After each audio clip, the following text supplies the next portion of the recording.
Hasaramanitry ny taona 14 andramatoavadin'ny filohaviny Tetezamita Mialy Rajoelina io marain'io avy amin'ireo vehivavy vadin'ireo mpikambana ao amin'ny androm-panjakana sy ireo vehivavy ao anatin'ny androm-panjakana ary ireo vehivavy mpanao gazety no tarihan'ny praiminisitra lefitra Manoro Anta Cécile izay nitsiany fikelezanaina nataon'ny Andramatoa Mialy Rajoelina ho an'ireo fianakaviana sahirana amin'ny maha-vehivavy voalohany azy eto amin'ny firenena ka nitondrany ny praiminisitra lefitra Manoro Anta Cécile fankasitrahana sy fankatelemana azy.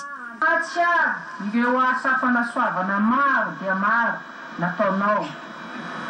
Nikely miaina ianao, nanampy ny sahirana, nakahely ny tsy salama vatana, ary nanamafy soa ho an'ny mpiretan-drazana rehetra. Tsy ho adinona ovinana ovina, ny fitsidianao ireo zaza tsy salama, notoloranao fanampin-tsakafo, sy lalama, sy voaterabao, indrindra ireo sahirana. Ary tsy mitelina vo manadino, ireo vehivavy notoloranao milina fanjairana, oenty manatsara ny fadi-piainana.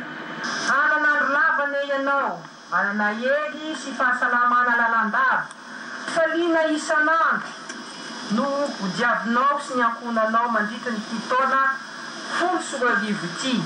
Ramatoa Mialy Rajoelina kosa nanatitra antitra trany ny teny filamatra fa ny soa atao levenam-bola ary nampahafantatra ny fijoroan'ny fikambanana fity amin'ny pomba ofisialy izay naoriny natao hitsinjovana ireo fianakaviana sy sahirana sy marefo.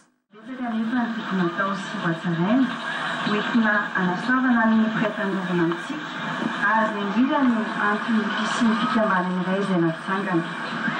Manontany teninareo raha nahita ireo fahatsiarovana kely izay nizaraina misy soratra hoe association fity. Io fikambanana io dia natsangana mba ahafahana manampy ireo olona marefo sy tena sahirana malagasy mitovy amintsika ka tiako ampahafantarana aminareo androany efa mitsangana amin'ny fomba ofisialy ny fikambanana ary miteny filamatra izy roa dia hoe misy soa atao levenam-bola. Satria tokoa mantsy amiko dia anisan'ny fahasambarana lehibe ny fanomezan'izay soa fahasambarana izay ho an'ny hafa ary ireko rahateo fa raha tia azo fitiavana dia tokony amin'ny fitiavana.